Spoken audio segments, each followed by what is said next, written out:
It's gonna work. Just checking, make sure it's on streaming on all platforms. All right, looks like we are good. Let me make sure I do this so it shrinks the screen a little bit more. All right, so we are live. Let's see if I can find a property for us. Just saw this one and figured we could analyze it together. I was just browsing through the network. So this property is in just outside of St. Louis area. It's a condo.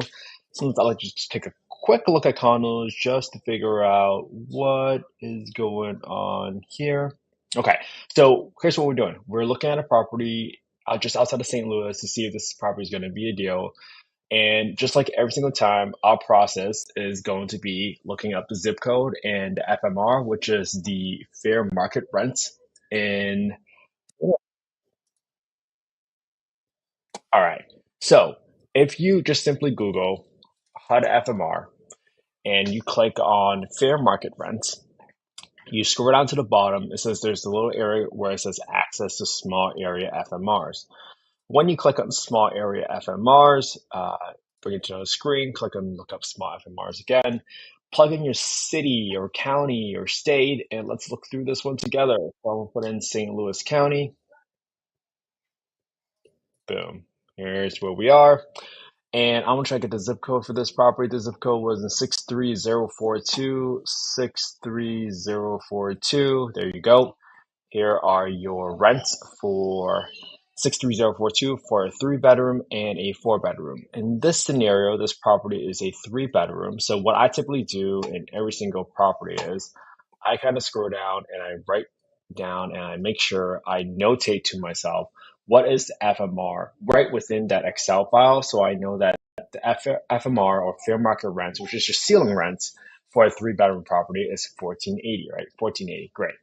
And then my FMR for a 4 bedroom in this scenario is 1710. Great. Okay. Next thing we want to do, we want to go to affordablehousing.com. When you go to affordablehousing.com, what you're trying to achieve here is look at what the market rates look like. And this is because typically most housing authorities are going to require a rent reasonableness test, which means they don't want the rent that you're charging for a subsidized unit for an affordable housing unit to be greater than what all the other units are charging for market rents in the surrounding area. So what affordablehousing.com was, they'll quickly take a look at, okay, within a X mile radius, how many units are there once I get to like 24, 25 units, and what's the average rent? So right here I get 1277.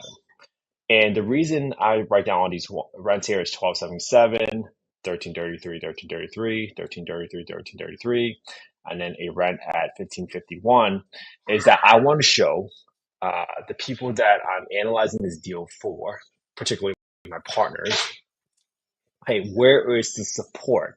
How did you arrive at this rental assumption to achieve this cash and cash return in order to achieve those goals? So I kind of come down here and I look at, okay, what's my 3 bedrooms and what's my 4 bedroom rent?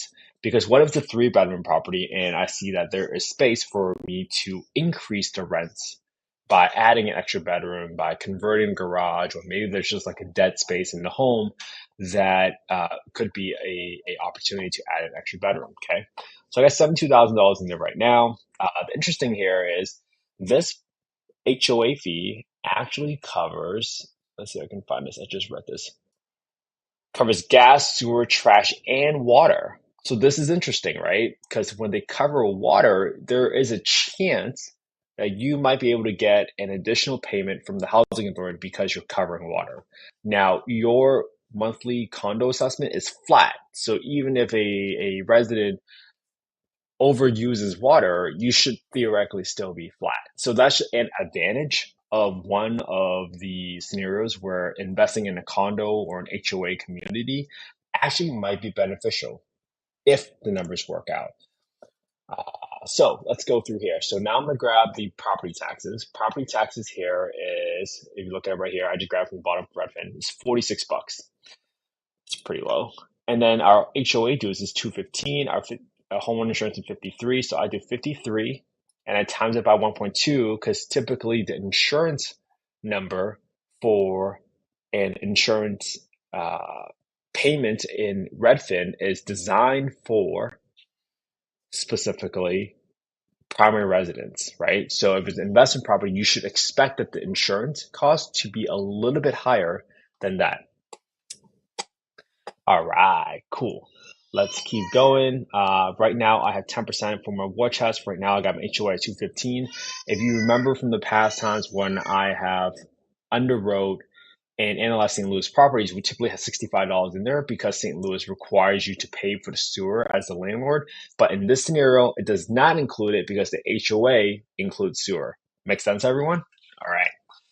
We got 8% for property management and 3% for vacancies, just because I'm expecting a little bit lower. Let's go through the renovation. So if you go through the photos for this property, there is some carpeting, which isn't terrible. Ceiling looks like it's in good shape. This floor looks like it's in good shape. You have the kitchen looks like it's fine, to be quite honest with you. I typically like to replace all of the carpet just because it's makes life a little bit easier, but it's not absolutely mandatory. But I always assume that I'm just going to repaint the entire place. So we'll go into the rehab calculator. And if you guys want, just DM me. If you guys want my calculator here, I've taken snippets from a lot of folks' calculators and I kind of made it onto my own. Like for this example, like this rehab estimator, I got it from somebody else, but I added in a lot of my own items in order to account for repairs and renovations that I personally have done in the past and made it for some prices that I have experienced in the past over the past 2 years, just because of how high and how much material costs have gone up a little bit. So right now I got a $1,500 roof repair. I'm not even sure if I need to do anything for a roof because it's an HOA community, but you never know what you're responsible for. I got a $500 budget just for cleanup and stuff like that after renovation, which hopefully we don't need to do. This home is 1,000 square feet. So right here, I have 1,000 square feet at $3 a square foot to be painted. I'm estimating that, let's see, I'm gonna guess this is probably right around $500. Let's say I replace all the flooring and about half the condo. That's gonna be about $8 a square foot. That should be roughly about 4 grand. I like to replace the sink. I didn't see the vanities yet. Did I see the vanities? Oh, that bathroom vanity is fine. No need to replace it or anything like that. So no renovations needed there. Hi, baby. All right. Sorry. My daughter wants to underwrite a deal with me. Hi. Say hi. All right. Where'd it go? With you? Okay. Go back. Go with your grandma. Okay. Sorry. Sometimes my daughter wants to underwrite deals with me. So we have a total rehab cost now of roughly $10,400, and I always add in a 20% premium here, so I can try to figure out whether or not I am still having a deal, quote unquote, even if the rehab is like 12,500. Okay, so right now we have a $72,000 condo. It is a 25% down payment, which is 18 grand. I'm assuming about roughly 2.5% of closing costs here and using a renovation reserve of 12,500. That makes me a total cash out of pocket at 32 grand. All right, and what's my interest rate right now? Right now, my interest rate is at 7.5%, which I think it probably is going to be higher now. I want to bump to 7.75 because I've seen some of the rates lately; they've gone up. So if I bump to 7.75, this is now a interesting. 17% cash and cash return. That's actually pretty high, guys, if I get the full rent. So let's go through the scenarios every single time. I always go FMR as my ceiling rent. Then I go 90% of that as my mid-case scenario. And then I do the floor, which is my market rent. So market rent here is gonna be 1277. My midpoint scenario is going to be my ceiling, which is 1480 times 0.9. So I'm taking 90% of that. So at 1480, this is the rental assumption. This gives me a $458 cash flow, and that makes it a 17% cash and cash return. All right, that's pretty solid, guys. That's not bad at all. 1332. This is my midpoint scenario. At 1332, this is 340. And now this is a 12.7% cash and cash return. And what's next? 1277. This is going to be my floor. If I get 1277, this is now a 298. And this is now a 11% cash and cash return. So I don't know what your guys' return criteria is, but to me, this is a pretty solid deal, assuming everything checks out. Okay, this to me is a deal. Why? Because when you look at the numbers, right, I'm like, okay, I see upside. If I anticipate rents will keep going up, and my number can stay relative flat, I will say, well, you know what? I'm okay making $450 a month because I'm still being conservative here. But my worst case scenario, in my opinion, my worst case scenario is that, hey, the ceiling is 1480 and the floor rent is 1277. At 1277, I'm still making $300 a month at 11% cash and cash return. That's not too shabby for what I'm calling as a worst case scenario. Again, this is not investment advice. You got to consult your own tax, financial professionals, your own tax attorneys, your own legal attorneys. This is not investment advice. Full disclaimer, I'm not soliciting any investments here, but I am simply going through the process, showing you guys what I do on a daily basis to figure out and understand whether or not something is a deal. When I go back in time and I try to think through, hey, was this a deal? Was this not a deal? I can reflect on all the progress that I have made and all the work that I put in to see that 80 or 90% of the deals I have said no to for me to come across a property that I might say yes to. So the next step here is like, well, let me go ask a realtor now. Let me get a contractor out there to go and take a look at the property to see like, hey, is there something I'm not seeing from simply just the photos? That'll be my first step. My second step is going to be, I'm going to reach out to the local housing authority because here's what I want to figure out. What will they pay if I cover the water, which is essentially what's happening here, right? So let's look at St. Louis County Housing Authority. Sometimes you can look up utility allowance. Let's see what they say. Utility allowance schedules. Okay, this is going to be interesting. So what I'm trying to figure out is how do they subsidize utilities if they subsidize utilities? So this is low rise, high rise, section 8, low townhouse, semi-defined, section 8, single family detached, manufactured home, low rise, high rise. This must be the apartment one. I'm guessing, but who knows? So what I want to look at is, okay, if you're a 3-bedroom property, let's zoom in a little bit so you guys can see this. All right, what do we have here? 3-bedroom, low rise, high rise. I'm assuming this means condos. I'm making an educated guess. You never know until you call them. So cooking natural gas, so I get $8. Let's see. Utility allowances. I like to note this down. So this is a 3-bed, 4-bed bathroom. This is going to be, I'm just going to scroll this over so you guys can know what I'm writing down.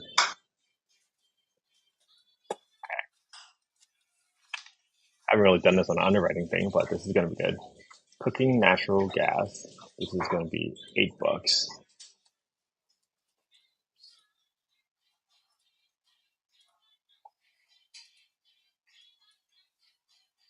Listen to dollars.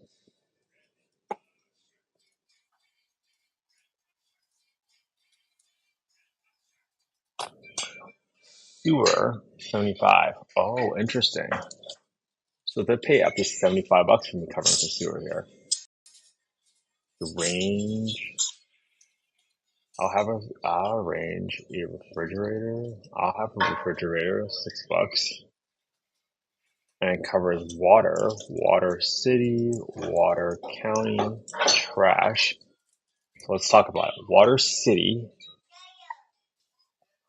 it's gonna be 23. Water County is 48. Water heating, water gas, water heating, gas. Oil, natural gas. Maybe trash right here, $16. Water heating, natural gas is 18. Water heating, natural gas. This is interesting, guys, and I'm gonna show you guys why this is important.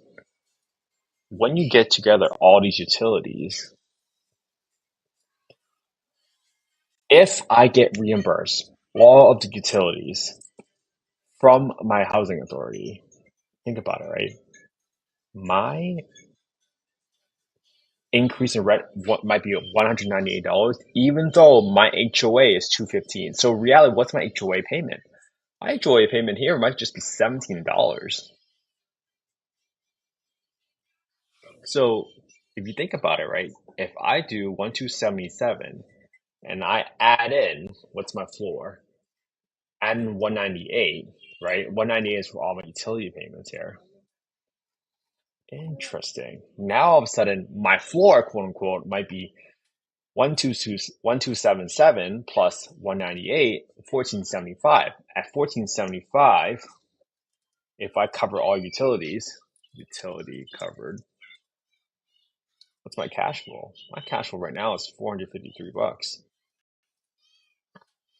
And now my 16.8, my cash and cash is 18.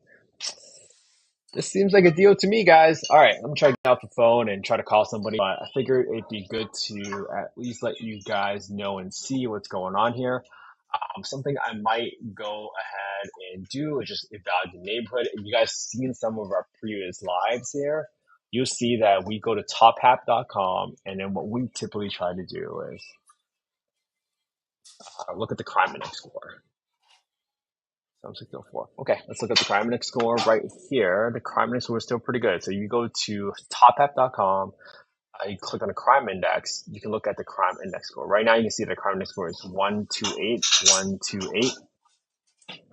And if you want, you can kind of scroll down to the neighborhood section just so I'll scroll down just so you guys can take a quick look at it. Neighborhood, neighborhood, neighborhood. Once you get to neighborhood, you can see the crime index score right here.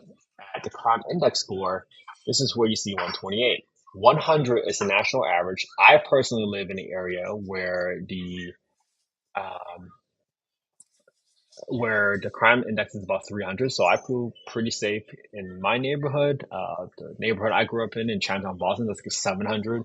And even then, I don't really think it's a war zone, right? Sometimes it just depends on how they calculate it.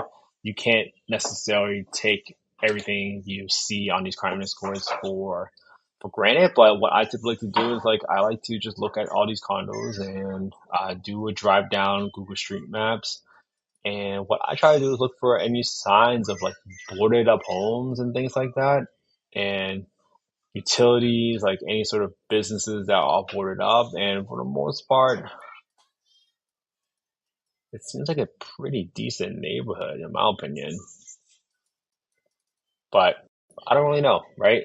Looks pretty quiet. Not much areas for people to congregate at. So, all right, cool. That was us underwriting deals together this morning together. Hopefully this was helpful. If you guys like watching me analyze a deal every single day, which is part of my daily habits, please make sure you subscribe to our YouTube channel. It's youtube.com/at Kent underscore HE. And let me see if there's any things in the chat. Yeah, if I can get you the spreadsheet, no problem. And from that point onwards, we can include you and update you on when we're going live every single day. I'm trying to go live every single day, and I'm committing to going live at least once a day for the next 100 days. And in these scenarios, this is how we figure out whether or not something is a deal. And we only do that by analyzing a deal every day together. I think the hardest part of real estate sometimes is people tell me that, hey, it's really hard because I don't have the money, right? Well, if you start analyzing the deals every day and simply just copy what I'm doing and then present it in your own light, in your own voice, in your own style, I think that's how you will be able to raise capital for your own deals. Um, because why would someone invest with you if you don't know how to spot a deal? That's why I decided to kind of double down and really understand underwriting. And when I was in sub two joining real estate communities, I didn't really realize how I can provide value to people. But I figured that this is a good way to start. If I feel like I'm just a little bit ahead of some folks in terms of underwriting, then I have something of value to give back to you guys. So please make sure you subscribe to our YouTube channel, youtube.com/at Kent underscore HE. Please subscribe to our affordable housing podcast. It's called Affordable Housing and Real Estate Investing on Apple Podcasts. You can leave a 5-star review. I really, really appreciate it if you guys can do that. It doesn't cost you anything, but we've had some politically motivated people that might not have been so understanding of affordable housing, and because they don't understand it, they naturally were against it. We had one of the reels that we posted from a recent interview with Dr. Joe Asamoah. He had over like hundreds of thousands of views this past on Bigger Pockets. And we've had some haters on there. It's like, hey, I can't believe the subsidy is this crazy or blah, blah, blah, blah, blah. But they just don't understand what it is. Some folks will say, I don't want my tax dollars paying for all these housing. But everybody has their own story, their own situation for why they might be relying on a Section 8 voucher. They could be a refugee of war. They could be a disabled veteran. They could be an immigrant family that just came over from another country, not knowing English, just like my parents. But they all deserve a safe, clean, and affordable housing. So I would urge you to consider and just keep an open mind. And at the same time, just keep in touch with us. So make sure you DM me. You want to join our free Facebook group. It's called Affordable Housing and Real Estate Investing. And I had a blast today. I'll see you guys tomorrow.